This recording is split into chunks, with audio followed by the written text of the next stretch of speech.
Kita menjadi orang yang rajin beribadah, kita menjadi orang yang rajin sholat, kita mungkin jadi orang yang rajin sedekah, kita jadi orang yang rajin membaca Al-Quran, kita jadi orang yang khusyuk dalam berpuasa, kita bisa berumroh, kita bisa berhaji, bisa melakukan apa. Tapi semua itu akan menjadi sia-sia belaka. Semua akan menjadi sia-sia belaka jika dalam diri kita terdapat 6 perkara ini.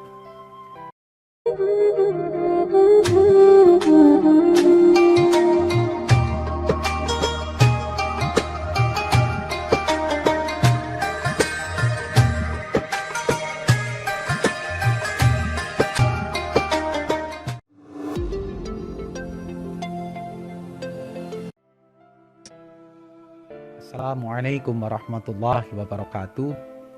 Bismillah, alhamdulillah, wassalatu wassalamu ala rasulillah wa ala alihi wa sahbihi wa mawalah, wa la hawla wa la quwata illa billah. Raditu billahi rabba wa bil islami dina wa bi muhammadin nabiyya wa rasulah wa bi nahdlatil ulama'i jamiyya wa i'tiqada wa bil ansari sofa wa haroka amma ba'du. Sahabat-sahabat dan seluruh jamaah yang dirahmati Allah Subhanahu wa ta'ala. Alhamdulillah kita masuk di hari ketiga di bulan suci Ramadan. Masih semangat dan tentunya tetap istiqomah dalam mencari ridho dan barokah dari Allah Subhanahu wa ta'ala.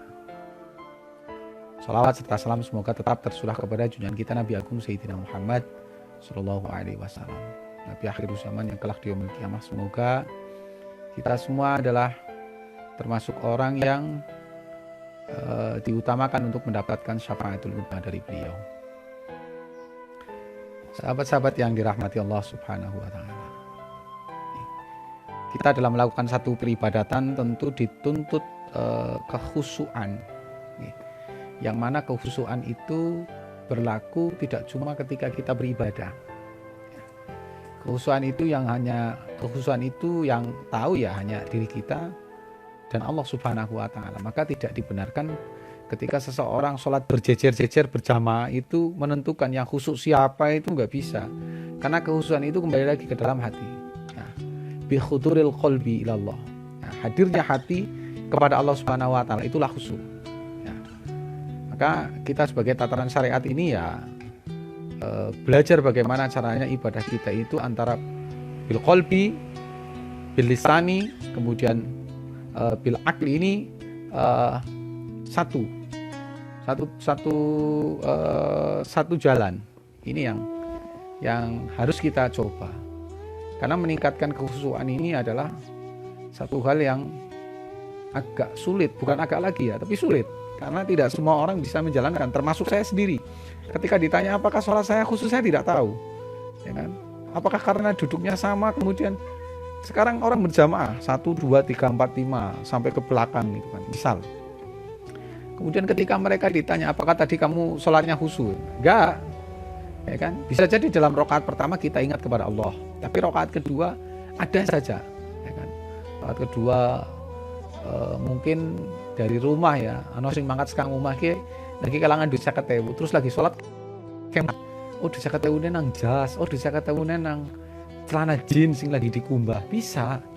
Ya kan? Itu bagian daripada pengganggu daripada sholat. Maka ketika kita niat uson fardhu subhi rakaatain mustaqbilal kiblati, ada alillahi ta'ala. Nah, kata lillahi ta'ala itu tidak cuma sekedar ketika kita berdiri, tapi dari mulai kita berangkat. Dari kita mulai berangkat dari rumah menuju ke masjid musola ya, dalam keadaan biasa, bukan seperti sekarang ya. Atau ketika kita mulai mendengar adzan, nah ini sudah dihitung lillahi ta'ala, karena hati kita terpanggilnya di situ. Ya kan? Keterpanggilan hati kita, kemudahan hati kita untuk datang memenuhi panggilan daripada Allah Subhanahu wa ta'ala. Oh, tuh, ya kan? Kemudian penilaian sholat atau penilaian ibadah yang lain yang memang menjadi hak prerogatif Allah Subhanahu wa ta'ala, ya kan? Ini bisa menjadi rusak karena tingkah laku kita. Jadi apa yang kita lakukan itu akan menjadi sia-sia. seluruh amal ibadah kita, baik itu sholat, puasa, zakat, ya kan, atau mungkin tadarus Al-Quran, ya kan, atau mungkin apapun itu, semua akan sia-sia saja, sia-sia belaka. Ya. Nabi Muhammad SAW yang diriwayatkan oleh Imam Dailami melalui Adi Ibnu Hatim dalam kitab Muhtarul Ahadits An-Nabawi, Nabi Muhammad SAW bersabda, "Asyatuh bitul amal." Jadi ada perkara yang merusak seketika amal kita. Kita menjadi orang yang rajin beribadah, kita menjadi orang yang rajin sholat, kita mungkin jadi orang yang rajin sedekah, kita jadi orang yang rajin membaca Al-Quran, kita jadi orang yang khusyuk dalam berpuasa, kita bisa berumroh, kita bisa berhaji, bisa melakukan apa. Tapi semua itu akan menjadi sia-sia belaka. Semua akan menjadi sia-sia belaka jika dalam diri kita terdapat 6 perkara ini. Ya kan? Ada 6 perkara yang seketika itu akan menjadikan amal kita itu hancur, lebur, rusak. Yang pertama adalah al-istighalu bi'uyubil khalqi.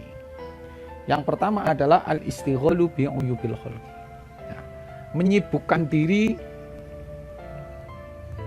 dengan mencari dan menceritakan aib atau kejelekan-kejelekan orang lain. Di al-istighalu bi'uyubil khalqi. Nunggulaken, kalau bahasa Jawanya itu nungkulaken goleti utawane ceritana alane wong liya, ya, menyibukkan diri dengan aib-aib orang lain, ya kan? Betul pepatah mengatakan, gajah di pelupuk mata tidak kelihatan, semut di seberang lautan nampak. Ya inilah, percuma saja ketika kita sholat berjamaah, puasa, akan tetapi kita masih suka menghibah, kita masih suka menceritakan atau mencari kejelekan-kejelekan orang lain. Bahkan itu sangat mengasyikkan ketika berbicara kejelekan orang lain. Namun kita sebagai pribadi muslim yang baik, alangkah baiknya kita metani atau bermuhasabah terhadap diri kita sendiri. Apakah kita sudah menjadi pribadi yang baik? Apakah kita ini sudah menjadi manusia yang taat kepada Allah Subhanahu wa taala? Ya kan? Jangan karena kita sudah merasa beribadahnya lebih, ketaatan kita kepada Allah lebih, kemudian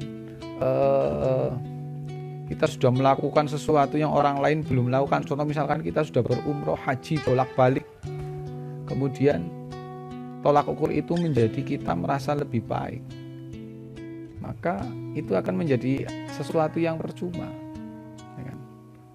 Dan mencari kejelekan-kejelekan orang lain, ini yang kadang terjadi. Orang itu mudah menceritakan aib-aib orang lain, kejelekan-kejelekan orang lain, daripada menceritakan kejelekan diri sendiri. Maka Sayyidina Ali berkata, hasibu anfusakum qabla an tuhasabu. Hisablah diri kita dulu sebelum kita menghisab orang lain, ya kan? Maka kalau menurut saya kalau berbicara kepada jamaah paling mudah adalah ketika panjenengan pulang ke rumah. Ya. Nanti ketika panjenengan pulang ke rumah atau di rumah, itu panjenengan berkacalah kepada cermin yang ada di dalam kamar panjenengan. Ya, berkaca itu cermin. Nah, kemudian Anda melihat dalam pribadi jenengan, Anda melihat pribadi Anda di dalam kaca tersebut, karena kaca itu adalah sesuatu yang tidak bohong. Ia menampakkan apa adanya, ya kan? Ia menampakkan apa adanya. Dalam arti bagaimana? Anda berkaca, lihat mata Anda, hidung, mulut, telinga, pikiran, hati, tangan, dan sebagainya. Kemudian tanyakan dalam kaca Anda, wahai mata, apa yang sudah aku lakukan hari ini? Wahai hidung, apa yang sudah aku hirup hari ini? Wahai mulut, apa yang sudah aku lakukan hari ini? Apa yang sudah aku ucapkan hari ini? Apakah lesanku menyakiti orang lain? Apakah tutur kataku menjadikan seseorang teraniaya? Apakah pendengaranku mendengarkan sesuatu yang baik atau keburukan? Apakah karena pendengaranku ini menjadikan masyarakat gelisah? Berkaca, jangan kita ketika berkaca adalah melihat kepribadian kita. Ketika kita pakai lipstik, wah ini kurang cantik lipstiknya sekian, ya kan? Ketika kita pakai bedak, wah kita kurang, bedaknya kurang di sebelah kanan, di sebelah kiri. Kita pakai blush on misalkan terlalu tebal, ya kan? Kita pakai blush on terlalu tebal, yang sebelah kanan, sebelah kiri tidak imbang. Pakai eyeshadow, ya kan? Kemudian maju mundur cantik, misalkan begitu.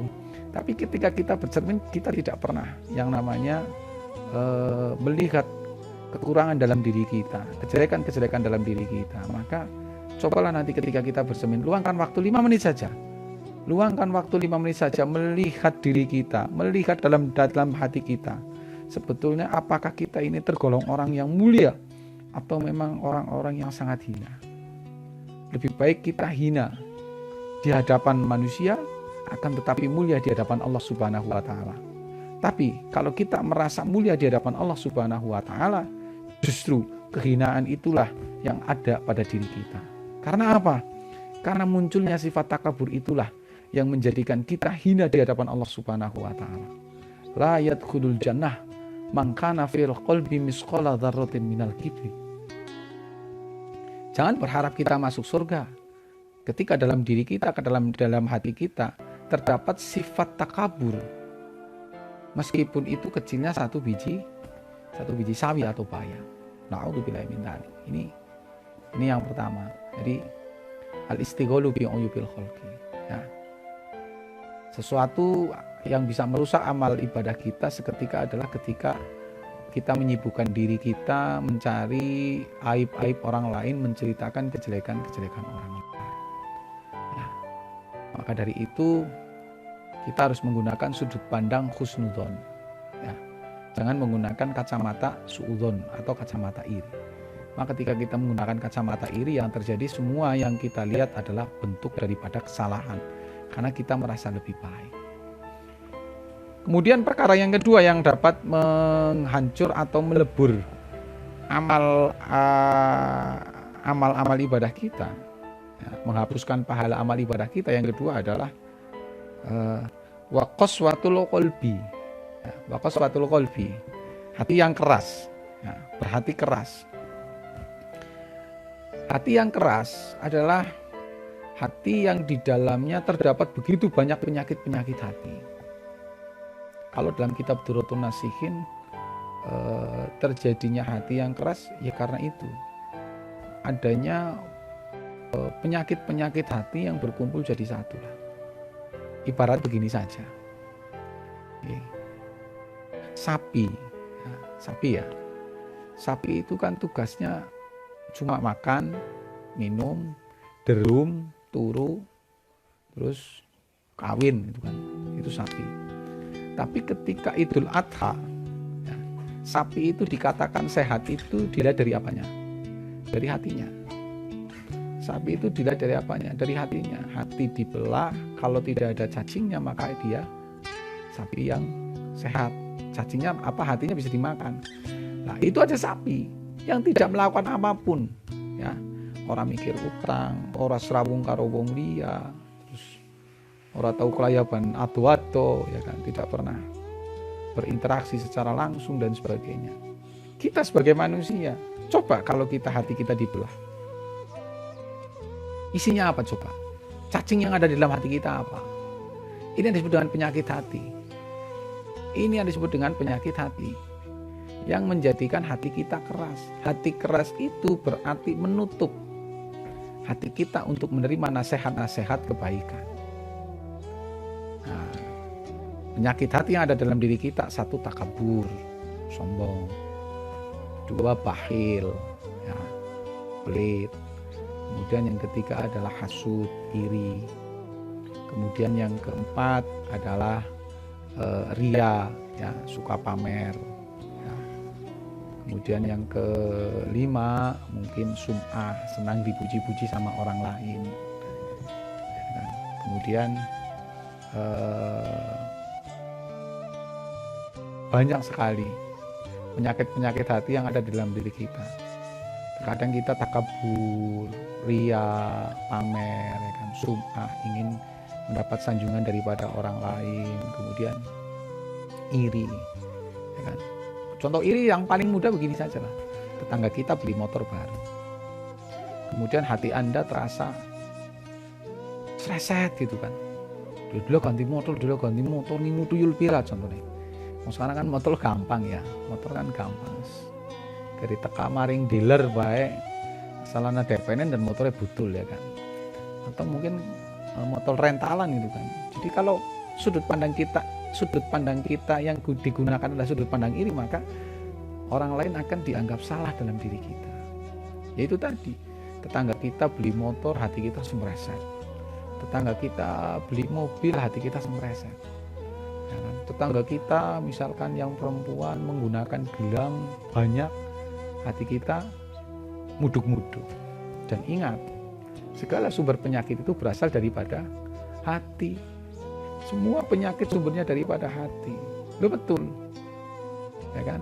Hati ini muduk-muduk, getih mundak, mumet, geblek, ya kan? Stroke. Terus lihat seminggu pengumuman. Saya tidak melakukan jelek, tapi ya itulah. Maka pintar-pintarlah kita dalam mengelola hati kita. Jangan sampai kita menjadi orang yang merugi dengan amal ibadah kita ketika hati kita tidak bisa menerima nasihat-nasihat kebaikan daripada orang lain karena sudah tertutup oleh sifat-sifat yang menjadikan hati kita masuk dalam kategori hati yang keras atau qiswatul qalbi. Ya, maka janganlah kita takabur, janganlah kita pakhir, janganlah kita ria, janganlah kita sum'ah, janganlah kita hasud, ya kan? Hilangkan yang semacam itu. Jadikanlah diri kita sebagai pribadi yang lebih baik, ya kan? Dengan memperbanyak diri ketaatan, ya, memperbanyak diri dengan ketaatan kita kepada Allah Subhanahu Wa Taala. Kemudian yang ketiga adalah wahubbud dunya. Nah, yang ketiga yang mampu merusak amal ibadah kita, butuhnya terlalu mencintai dunia. Maksudnya bagaimana? Kita lebih menitik beratkan porsinya, mencintai keduniawian daripada kita melakukan urusan amal peribadatan. Ya. Ini sebetulnya sangat menohok bagi saya. Dalam arti ya kita bukan orang yang sempurna lah ya. Kita bukan orang yang sempurna. Contoh misalkan ya, jam 12 sudah masuk waktu duhur. Tapi karena saya berjualan, ya kan? Saya berjualan. So, ada orang beli, kita layani dulu sampai dengan jam 1. Sampai dengan jam 2. Kemudian jam 2:30 baru kita melaksanakan sholat duhur. Nah, itu kan bagian daripada hubbud dunya. Nah, ini sering saya lakukan, jadi sebenarnya agak menohok juga ya, dan mungkin sahabat-sahabat yang lain juga banyak ya. Dalam arti saya tidak menjustifikasi sahabat-sahabat semua, para jamaah tidak. Tapi ini sebagai bentuk muhasabah diri kita. Maksudnya bagaimana? Ya kan? Berapa sih yang kita kejar daripada duniawi ini dibanding dengan nilai ukhrawi, ya kan? Ketika urusan dunia kita masih bisa ada standar nilainya, tapi ketika urusan akhirat yang ada adalah keyakinan.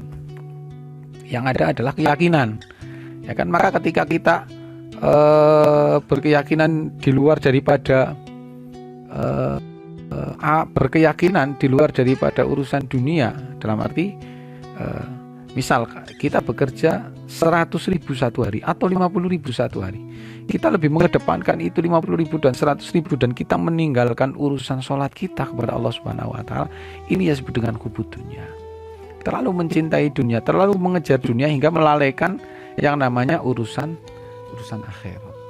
Nah, inilah yang menjadikan diri kita ketika kita beribadah, seketika pahala kita rusak. Nah, naudzubillah min dzalik. Maka porsinya adalah hadis Nabi mengatakan i'mal lidunyaka ka'annaka ta'ishu abadan wa'mal li akhiratika ka'annaka tamutu ghadan. iman li dunyaka, ya kan? Bekerjalah kamu untuk urusan duniamu. Ka'anna katangisu abadan, seakan-akan kamu akan hidup selamanya. Monggo, silakan bersemangat mencari urusan keduniawian. Nabi memerintahkan semacam itu, tidak melarang sama sekali. Anda mencari urusan dunia silakan, berangkat pagi sampai dengan pagi lagi. Bahkan seperti Bang Toyib ya, 3 kali lebaran tidak pulang-pulang pun silahkan, tidak ada masalah. Tapi yang perlu Anda ingat adalah wa'mal li akhiratika ka'annaka tamutu ghadan. Ketika ada panggilan kewajiban kita tunaikan itu, ada sholat fardu, ada puasa, tunaikan itu. Ka'annaka tamutu ghadan, seakan-akan kita akan mati esok. Berapa sih lamanya sholat fardu? Berapa lamanya? Kalau kita sholat sendirian nggak sampai itu 5 menit. Kalau berjamaah yang lama paling dzikirnya 5 sampai dengan 10 menit. 5 sampai dengan 10 menit kali 5 waktu kan cuma 50 menit. Ya kan? 1 jam. Kalau misalkan yang sholatnya hanya sebatas 5 menit selesai, itu sudah lama itu. 5 kali 5 itu waktu, maka 25 menit. Anggap saja setengah jam sampai dengan 1 jam. Dari 24 jam ini kita hanya menyisihkan, saya malah berani mengatakan menyisihkan waktu kita untuk bermunajat, bersujud, ya kan, menunaikan kewajiban kita kepada Allah hanya setengah sampai dengan 1. Sedangkan kegiatan kita lebih daripada itu untuk urusan duniawi. Maka keliru sekali ketika kita sampai dengan hari ini masih menyepelekan tentang apa itu yang namanya kewajiban. Maka Nabi Muhammad SAW menauhidi lagi. Walil amhaki salasu alamatin. Ada 3 ciri orang bodoh. Yang pertama adalah at-tahawanu fi faraidillahi ta'ala. Yang pertama adalah orang yang meremehkan dengan fardu-fardunya Allah Subhanahu wa taala. Ini masuk kategori bodoh. Dalam arti, sholat mengkolah, puasa mengkolah, sing penting sih urusannya weteng disit kok. Nah, ini kan orang meremehkan. Betul. Urusan perut betul, urusan makan betul, urusan pekerjaan betul. Tapi bukan berarti kita tidak bisa meluangkan waktu kita untuk sholat, sekadar sholat 3-5 menit. Justru malah dengan kita melakukan sholat, penghambaan menjadikan kita dipermudah dalam urusan duniawi kita. Sangat dipermudah. Karena apa? Kita mendapatkan keberkahan, kita mendapatkan ridho dari Allah Subhanahu wa taala. Hilangkan itu at-tahawanu fi faraidillahi ta'ala. Jadi meremehkan dengan fardu-fardunya Allah Subhanahu wa taala, menganggap mudah, enteng. Karena ada qadha iki, nah ini juga bagian daripada kesalahan. Itu begitu. Yang kedua adalah banyak berkata-kata yang jauh daripada ingat kepada Allah, atau fi ghairi dzikrillah. Fi ghairi dzikrillah. Jadi jauh daripada ingat kepada Allah. Kita suka menghibah, kita suka berbicara yang jauh daripada mengingat kepada Allah. Yang kita bicarakan terkadang berupa lahan yang tidak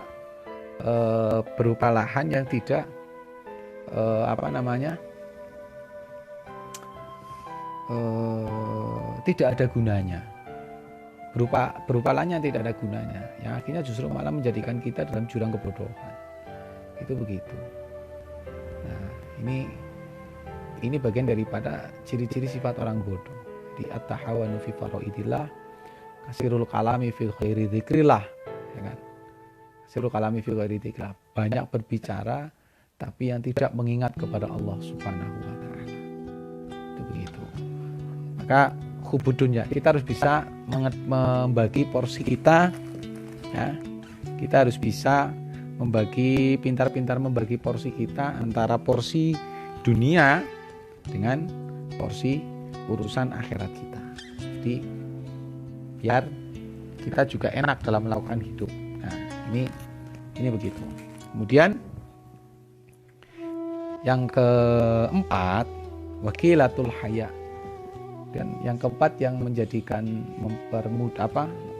amal kita ini rusak adalah yang keempat adalah waqilatul haya, mempunyai sedikit sifat malu.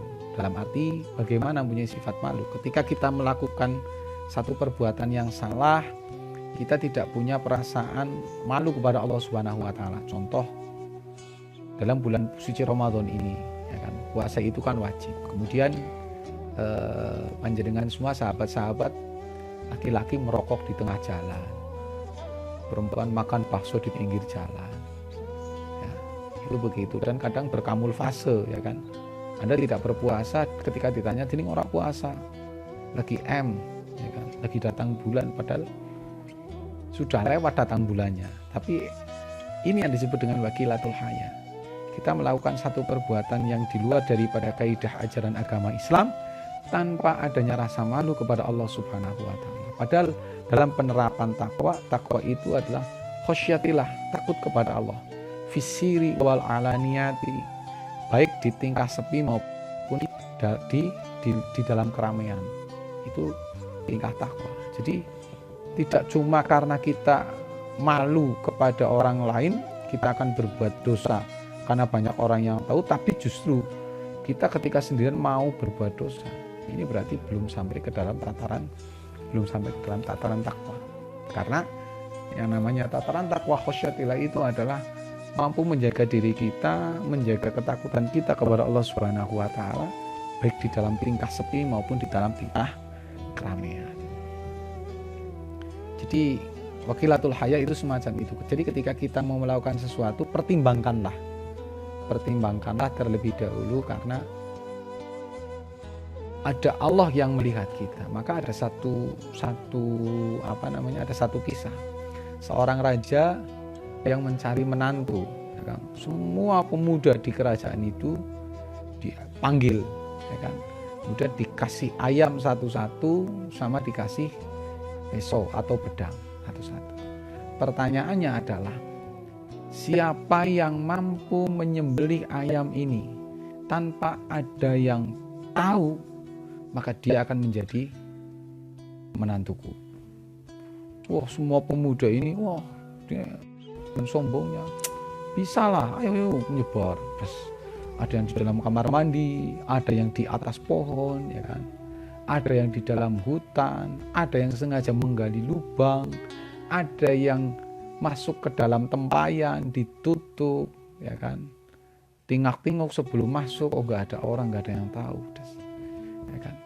Kemudian keesokan harinya mereka berkumpul lagi di halaman kerajaan mengecek, ya kan. Ditanya sama sang raja, oh sudah disembelih? Sudah ada yang tahu? Tidak. Terus disembelih di mana? Kok tidak ada yang tahu? Saya di dalam kamar mandi. Kebetulan orang rumah nggak ada. Oh ya, terus geser. Kamu di mana? Saya menggali lubang dulu tanah. Saya masuk ke dalam, kemudian saya potong. Nggak ada yang tahu. Oh iya.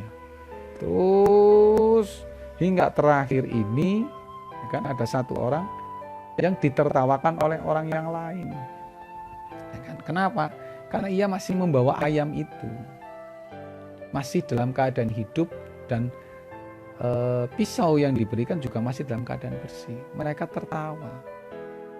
Kamu ini gimana?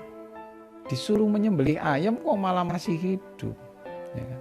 Dia nggak bisa itu menyembelih ayam, ditertawa, dibully, dihina.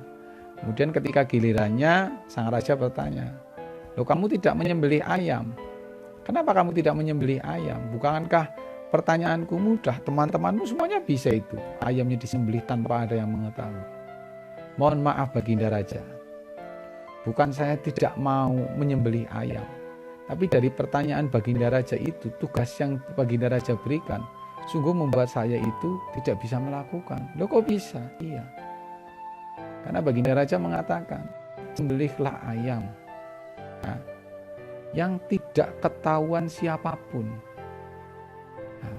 Ketika saya mau menyembelih, Allah melihat saya, malaikat melihat saya pindah ke kamar mandi, saya pindah ke tempayan, saya pindah ke hutan, semua tempat Allah itu ada, dan Allah melihat saya. Maka dari itu saya tidak bisa menyembelih ketika pertanyaan adalah tidak bisa dilihat oleh siapapun. Akhirnya sang raja, ini yang benar, maka engkau berhak kujadikan menantuku. Jadi ini bagian daripada wakilatul haya itu tidak punya sedikit rasa malu, diumpamakan semacam itu. Jadi kalau kita mau melakukan sesuatu harus ingat akan adanya Tuhan Allah Subhanahu wa taala. Kemudian yang kelima, watulul amal, ya, panjangnya angan-angan. Yang kelima adalah watulul amal, panjangnya amal. Kenapa kok ini bisa menjadi merusak amal ibadah kita? Karena dengan watulul amal, ya, panjangnya angan-angan akan menjadikan kita orang yang malas. Orang yang malas. Karena apa? Kalau bahasa Banyumas, ke kamban empyak kurang cakap. Ya. Kalau dalam bahasa Jawa di Banyumas itu adalah kamban empyak kurang cakap. Terlalu banyak angan-angan tapi tidak didasari dengan kepunyaan. Jadi yang akhirnya menimbulkan sifat malas. Nah, ketika sudah simbol sifat malas, maka kita akan melakukan ibadah itu aras-arasan dan tidak mau. Dan yang adalah yang ada hanyalah menyalahkan Allah Subhanahu wa taala. Maka masuk dalam kategori bodoh itu tadi. Kategori bodoh itu kan 3, tadi baru 2. Wa ta'nu fillah, kan? Menyalahkan atas kuasa Tuhan. Itu masuk dalam kategori bodoh. Jadi kadang orang berpikir panjang angan-angan adalah, ya seandainya saya punya uang 1 miliar saya mau ini, dia duduk termenung, ya kan. Nah, kadang malah berpikir lagi, kayak wong sholat, kayak wong ora sholat ini sugi ya, aku sing sholat tunggal dina ajek bae kayak gini. Bagian daripada istri jod itu, ya, Allah menyegarakan nikmat kepada mereka. Itu bukan sebagai satu kenikmatan, tapi sebagai satu bentuk ujian. Tinggal yang diuji itu akan sadar atau tidak. Maka janganlah kita menjadi orang yang kamban empyak kurang cakap, terlalu banyak berpikir ke depan, yang akhirnya kita itu akan menjadi orang yang malas. Seandainya saya jadi orang ini, seandainya saya ini, seandainya ini, seandainya ini. Hidup dalam keandai-andaian itu tulal amal. Kemudian yang terakhir, yang keenam adalah wadzalimun la yantahi. Yang keenam adalah wadzalimun la yantahi. Melakukan perbuatan dolim atau perbuatan aniaya yang tidak ada hentinya. Sing paling gampang ya jengkelan sing ora ana mandeke.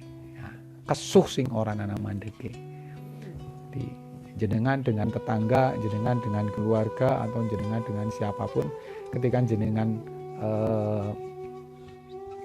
jengkelan, kesuh, ya kan, marah, dan itu berlarut-larut yang tidak ada hentinya, itu akan menjadikan percuma buat panjenengan.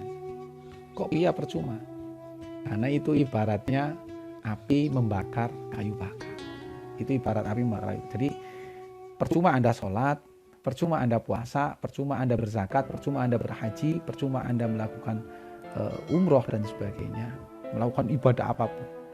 Ya, ketika panjenengan kita semua masih marah-marahan, jengkelan dengan keluarga kita, tetangga kita, yang tidak ada hentinya. Bahkan di kampung-kampung itu ada orang yang ketika jengkelan atau marahan itu sampai dengan orang itu meninggal. Nah, ini sekarang begini, kita melakukan kesalahan, melakukan dosa sama Allah Subhanahu wa taala, kita meminta ampun kepada Allah, kan begitu, kita wajib meminta ampun kepada Allah. Sekarang ketika kita berdosa kepada orang lain, melakukan kesalahan kepada orang lain, ya kan, kemudian orang tersebut meninggal, kita mau minta ampun kepada siapa? Kepada Allah. Itu benar.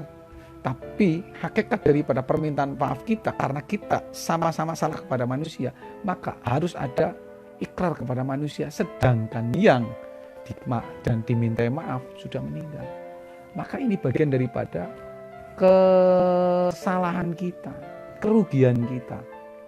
Jadi misalkan jenengan sholat jamaah, sholat jamaah, kemudian selesai sholat turun daripada masjid, amal ibadah panjenengan itu Anda taruh di tungku tungku yang berisi api membakar, api yang besar. Jadi pahala kita taruh di tungku itu. Jadi percuma ketika kita menjadi orang muslim, kita menjadi orang yang taat, kita sudah melakukan ibadah apapun, tapi kita masih bermusuhan, jengkelan, marah-marahan dengan keluarga kita, dengan tetangga kita, apapun alasannya. Entah itu biasanya entah itu karena warisan, entah itu karena salah sedikit ucapan, entah itu fitnah dan sebagainya. Kalau menurut saya, ya sudah, ya kan? Kita wajib memaafkan tanpa merasa diri kita itu benar. Jadi dalam kondisi semacam ini harus bisa menjadi seorang yang bijak dalam arti apa? Jangan mencari siapa yang salah, siapa yang benar. Posisikan diri kita yang salah. Ya kan? Kemudian kita meminta maaf, ini yang disebut dengan perwira, sifat perwira. Kemudian kita meminta maaf untuk tidak terjadi peleburan amal ibadah kita, kan semacam itu. Jadi nek jengkelan sing ora ana mandeke ya percuma pokoknya lah. Urip kok isine jengkelan, ibadah dewek rugi, salate dewek percuma, puasane dewek percuma, terus zakate dewek percuma, haji dan umroh kita percuma, deres Quran kita percuma, sedekah sampai miliaran pun tetap percuma ketika ya kowe iki jengkelan sing ora ana mandeke karo mbuh kowe karo keluargane dewek, mbuh kowe karo tanggane, mbuh kowe karo sapa bae. Itu begitu. Nggih. Ya. Nanti ketika di akhirat catatan daripada buku amal kita semua akan bernilai zong. Semua akan bernilai zong, kosong, ya. Terus kita mau protes kepada siapa? Lukman hadir, ya kan? Saya menerima buku catatan. Salat 0, puasa 0, zakat 0. Lu Gusti Allah, iki kok bisa 0 kabeh? Saya salat, puasa, zakat, sedekah. Ya kan? Membaca Quran, tapi kenapa kok nilai dalam rapor saya menjadi 0 dan bahkan dikatakan merah? Dan ternyata yang terjadi adalah yaitu tadi. Sampai dengan akhir hayat kita marahan, jengkelan sing ora ana mandege, ora ana katoge. Uripe dewek senenge golek alane wong liya, senenge njeritakna aib-aibe wong liya. Ya kan? Dari situlah hati kita akan menjadi hati yang keras, memupuk penyakit-penyakit hati dengan sifat iri, dengki, hasud. Akhirnya hati kita tidak mau menerima nasihat orang lain. Kan? Karena sudut pandangnya iri, kita akhirnya terlena dengan keduniawian. Meninggalkan urusan akhirat, kita lebih mencintai urusan dunia. Setelah mencintai urusan dunia, akhirnya terpaku dalam diri kita tulal amal. Kan? Banyaknya angan-angan yang akhirnya menjadikan kita orang yang malas melakukan ibadah. Atau ketika kita melakukan ibadah justru malah beracap kata kae sing salat kae sing ora salat bisa sugih kaya kae nyong sing salat unggal dina dining kaya kiye bae, ya kan, istijrut itu, ya kan. Mereka yang tidak salat, tidak beribadah kok bisa semacam itu sukses, tapi kita yang salat kok hidupnya semacam ini, ya. Karena kesuksesan itu jangan diartikan sebagai satu kemudahan saja, itu bagian juga daripada ujian.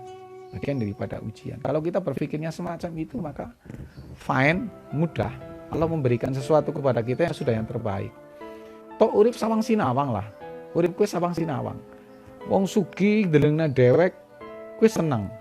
Jajal nyong urip kaya-kaya, orang mikirna utang, pengen ibadah, serawung, jugur, ngopi bareng dan sebagainya.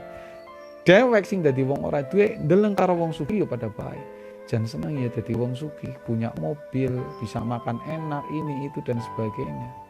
Jadi sawang sinawang. Itu begitu.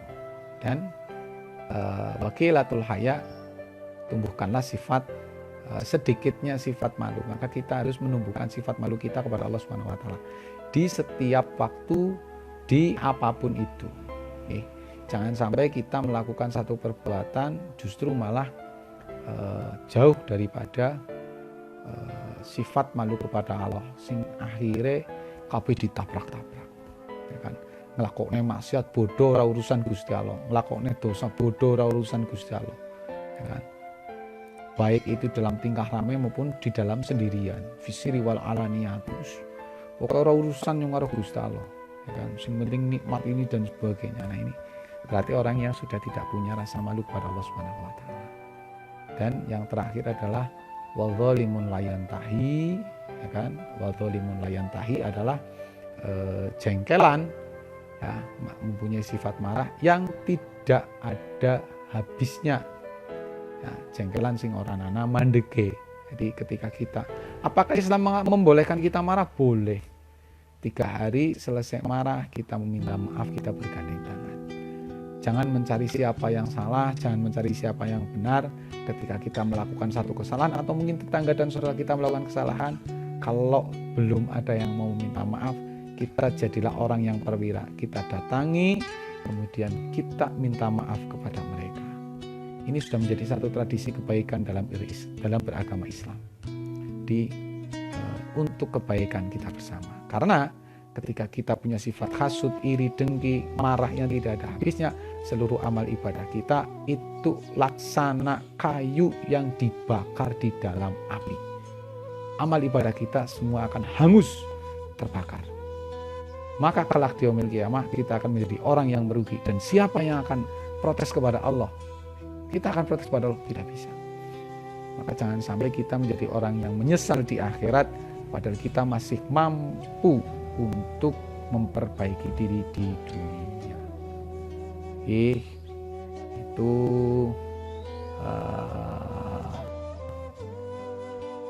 Itu yang dapat kami sampaikan. Semoga bermanfaat dan selamat menjalankan ibadah puasa. Jaga selalu kesehatan, tetap beraktivitas.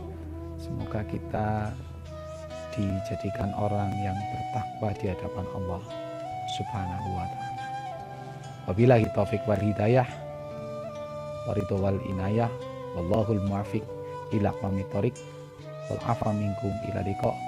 Assalamualaikum warahmatullahi